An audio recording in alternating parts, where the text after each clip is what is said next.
ಪ್ರೇಮವೇ ಪ್ರೇಮವೇ ಪ್ರೀತಿಯ ರಾಗವೇ ಹೃದಯದ ಭಾವವೇ ಜೀವದ ಬಂಧವೇ ನನ್ನಂತರಾಳದಲ್ಲಿ ಹಾಡಿನಲಿವ ಹಂಸವೇ ಪ್ರೇಮವೇ ಪ್ರೇಮವೇ ಪ್ರೀತಿಯ ರಾಗವೇ ಮುಂಜಾನೆ ಇಬ್ಬ ನಿಶ್ಚನ್ನ ಸಂಜೆಯಲ್ಲಿ ಸಾಗರ ಚೆನ್ನ ಸಂಪಿಗೆ ಗಲ್ಲದ ಚೆಲುವ ಬಳಿಯಿರಲು ನಾನೇ ಚೆನ್ನ ತಾರೆಯು ಬಾನಿಗೆ ಚೆನ್ನ ತಾವರೆಯು ನೀರಿಗೆ ಚೆನ್ನ ತಾವರೆ ಕೆನ್ನೆಯ ಚೆಲುವೆ ಜೊತೆ ಇರಲು ನಾನೇ ಚೆನ್ನ ಅರಿಶಿಣದ ಜೊತೆಯಲ್ಲಿ ಕುಂಕುಮವು ಚೆನ್ನ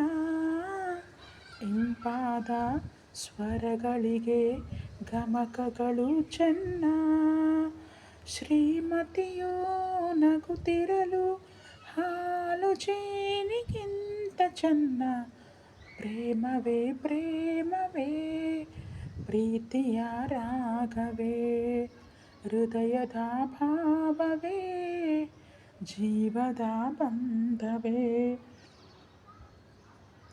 ಸಿರಿಗಂಧ ಸೀಮೆಯಲ್ಲಿ ನೀ ನಡೆದು ಬರಲು ಅಲ್ಲಿ ಸೌಗಂಧ ಗಮಿಸಲೇ ಇಲ್ಲ ನಿನ್ನಲ್ಲಿ ಪರಿಮಳವೆಲ್ಲ ಪ್ರೀತಿಯ ಬುತ್ತಿಯ ಹಿಡಿದು ಮಲೆನಾಡ ಮಲ್ಲಿಗೆ ಮುಡಿದು ಹಸಿರೂರ ಬೀದಿಲಿ ಅಡೆದು ಮುದ್ದಿಸಲು ಬಂದೆ ನಿನ್ನ ಪರಿಮಳದ ಪಲ್ಲಂಗದಿನ ಇರಿಸುವೆನು ನಿನ್ನ ಚಂದನದ ನೀರಾದೆನು ನೀ ಬಳಸಿರಲು ನನ್ನ ಓ ಗೆಳತಿ ಓ ಗೆಳತಿ ನೀನೆ ನನ್ನ ಪ್ರಾಣದೊಡತಿ ಪ್ರೇಮವೇ ಪ್ರೇಮವೇ ಪ್ರೀತಿಯ ರಾಗವೇ ಹೃದಯದ ಭಾವವೇ ಜೀವದ ಬಂಧವೇ ನನ್ನಂತರಾಳದಲ್ಲಿ ಹಾಡಿನಲಿವ ಹಂಸವೇ. ಚೆನ್ನಾಗಿದೆ ಎಲ್ಲ ಸಾಂಗ್. ಇದು ಬಾನಲ್ಲೂ ನೀನೇ ಭುವಿಯಲ್ಲೂ ನೀನೇ, ಎಸ್ ನಾರಾಯಣ ಅವರ ಮೂವಿ ಫಿಲ್ಮ್ ಸಾಂಗ್ ಇದು. ಈ ಹಾಡಲ್ಲಿ ಒಂಥರ ಟೋನು, ಕಂಪೋಸು, ಲಿರಿಕ್ಸು ಎಲ್ಲ ಹಿತವಾಗಿ ತುಂಬ ಸೊಗಸಾಗಿ ಮೂಡಿಬಂದಿದೆ. ನಾನು ಪದೇ ಪದೇ ಆವಾಗ ಈ ಸಾಂಗನ್ನು ಕೇಳ್ತಾ ಇರ್ತೀನಿ. ನನ್ನ ಫೇವ್ರೆಟ್ ಸಾಂಗ್ಗಳಲ್ಲಿ ಇದು ಕೂಡ ಒಂದು. ನಿಮ್ಮದು ಕೂಡ ಇಷ್ಟ ಆದರೆ ಕೇಳಿ. ಇನ್ನೊಂದು ವಿಷಯ ನಾನು ಈಗ ಶೇರ್ ಮಾಡ್ಕೋಬೇಕು ಅಂತ ಇದ್ದೆ. ಆ್ಯಕ್ಚುಲಿ ಏನಂದರೆ, ಪಿ ಯು ಸಿ ರಿಸಲ್ಟ್ ಬಂತಲ್ಲ, ಕೆಲವೊಬ್ಬರು ಸ್ಟೂಡೆಂಟ್ಸು ಫೇಲ್ ಆಗಿರ್ತಕ್ಕಂಥವ್ರು ಡಿಪ್ರೆಷನ್ಗೆ ಹೋಗಿ ಸೂಸೈಡ್ ಮಾಡ್ಕೊಂಡದ್ದು ನ್ಯೂಸಲ್ಲಿ ನೋಡಿದ್ವಿ, ಕೇಳಿದ್ವಿ. ತುಂಬ ಫೀಲ್ ಆಗುತ್ತೆ. ಅಂದರೆ ಮಕ್ಕಳು ಆ ಥರ ಒಂದು ಡಿಸಿಷನ್ಗೆ ಬರಬಾರ್ದು. ಯಾಕಂದರೆ ಇನ್ನೂ ಮುಂದೆ ಸಾಕಷ್ಟು ಅವಕಾಶ ಇರುತ್ತೆ. ಮತ್ತೆ ಎಕ್ಸಾಮ್ ಬರಿಬೋದು, ಇಲ್ಲ ಜೀವನ ಮಾಡೋದಕ್ಕೆ ಬರೀ ವಿದ್ಯೆ ಒಂದೇ ದಾರಿ ಅಂತ ಏನಿಲ್ಲ. ಬೇರೆ ಬೇರೆ ಹಲವಾರು ಅವಕಾಶ ಇವೆ. ಬಿಸ್ನೆಸ್ ಮಾಡ್ಬೋದು, ಬೇರೆ ಫೀಲ್ಡಲ್ಲಿ ಏನಾದರೂ ಅಚೀವ್ ಮಾಡ್ಬೋದು, ಬೇರೆ ಫೀಲ್ಡಲ್ಲಿ ಏನಾದರೂ ಅರ್ನ್ ಮಾಡ್ಬೋದು. ಅವರು ಸಡನ್ನಾಗಿ ಆ ಥರ ಡಿಸಿಷನ್ ತೊಗೋತಾರಲ್ಲ, ಪೇರೆಂಟ್ಸ್ ಎಷ್ಟು ಸಫರ್ ಆಗ್ಬೋದು ಆ ಒಂದು ಇನ್ಸಿಡೆಂಟ್ಸ್ಗಳಿಂದ. ತುಂಬ ಒಂದು ಭರವಸೆ ಇಟ್ಕೊಂಡಿರ್ತಾರೆ, ನಮ್ಮ ಮಕ್ಕಳು ಚೆನ್ನಾಗಿರಬೇಕು, ಹಾಗೆ ಹೀಗೆ. ಅವ್ರ ಕಣ್ಣೆದುರೇ ಮಕ್ಕಳು ಆ ಥರ ಆದಾಗ ಅದನ್ನು ತಡ್ಕೋಬೇಕಾದ್ರೆ ಅವ್ರಿಗೆ ಎಷ್ಟು ನೋವಾಗುತ್ತಲ್ಲ.